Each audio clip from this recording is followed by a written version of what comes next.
جو خون کا دورانہ ہے اس میں خون جانے والی نالیاں وہ کھلتی ہیں، جو خون واپس لانے والی وہ بند ہوتی ہیں، تو اس میں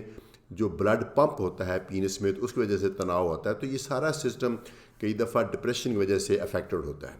تو ممکن ہے ڈپریشن کی دوائی آپ کو ملے تو اس سے ٹھیک ہو جائیں، یا ڈپریشن بھی کرتی ہے اور ڈپریشن کی دوائیاں بھی کرتی ہیں، اس سے بڑا کمپلیکس قسم کا کانسیپٹ ہے، وہ ڈاکٹر آپ کو انٹرویو کر کے یہ بتائیں گے ڈپریشن کی تو نہیں وجہ۔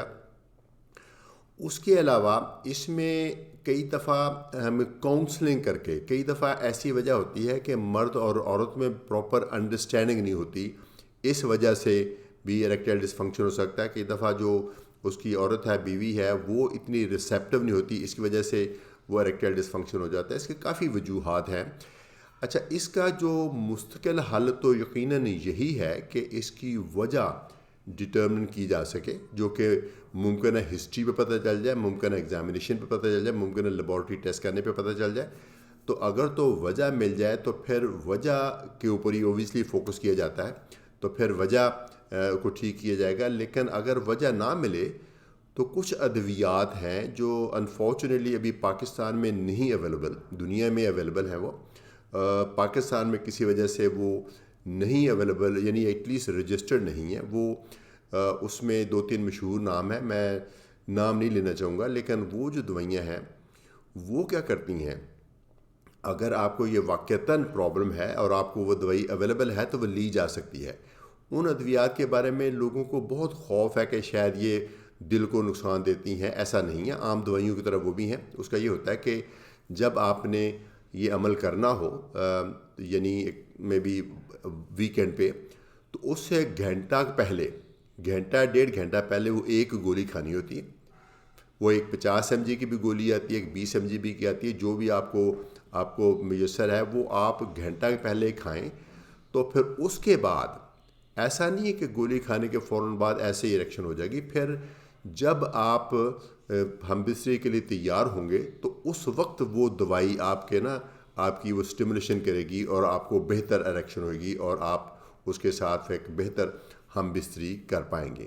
چونکہ یہ ایک تو انسان کی بنیادی خواہش ہوتی ہے، مردوں کی خواہش ہوتی ہے کہ یہ، اور پھر پارٹنر کی بھی خواہش ہوتی ہے۔ پھر یہ دیکھا گیا کہ اگر آپ کو بندہ یہ نہ کر پائے تو وہ اس کو بہت سخت قسم کی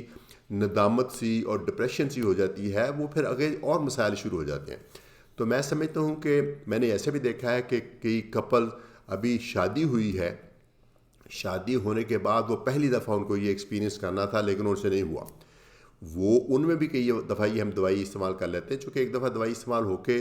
1-2 دفعہ ان کا یہ کام سکسیزفلی ہو جائے تو پھر ان میں کانفیڈنس آ جاتا ہے، پھر کئی دفعہ وہ بغیر دوائی کے بھی یہ کر سکتے ہیں۔ تو میں سمجھتا ہوں کہ اگر یہ آپ کو دوائی میسر ہے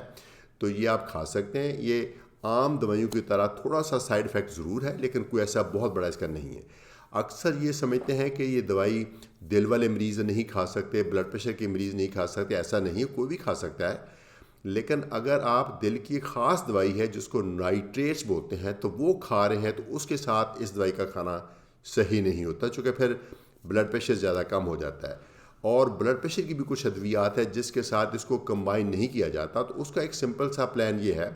کہ اگر آپ کو وہ دوائی مل رہی ہے تو آپ اپنے ڈاکٹر سے مشورہ کریں، وہ آپ کو بتائیں گے کہ جس دن آپ نے یہ اریکٹائل ڈسفنکشن والی دوائی کھانی ہو، اپنی اس کو ٹیمپریری ہیلپ کے لیے، اس دن وہ بلڈ پریشر والی اور دل والی دوائی نہ کھائیں۔ عام طور پہ ان ادویات کا اثر کوئی 24 سے لے کر 36 گھنٹے رہتا ہے، تو اگر آپ سیٹرڈے کو یا ویکینڈ پہ یہ گولی کھاتے ہیں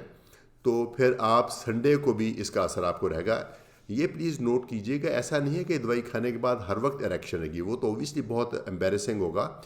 دوبارہ جب آپ سیکس کرنے کے لیے تیار ہوں گے ذہنی طور پہ، جسمانی طور پہ، اور آپ کو ماحول ایسا ہوگا تبھی آپ کو اریکشن ہوگی۔ تو یہ چونکہ ایک ایسا ایریا ہے جہاں لوگ بہت ہی پریشان ہیں اور لوگ اپنے ڈاکٹر سے ملنے سے گھبراتے ہیں،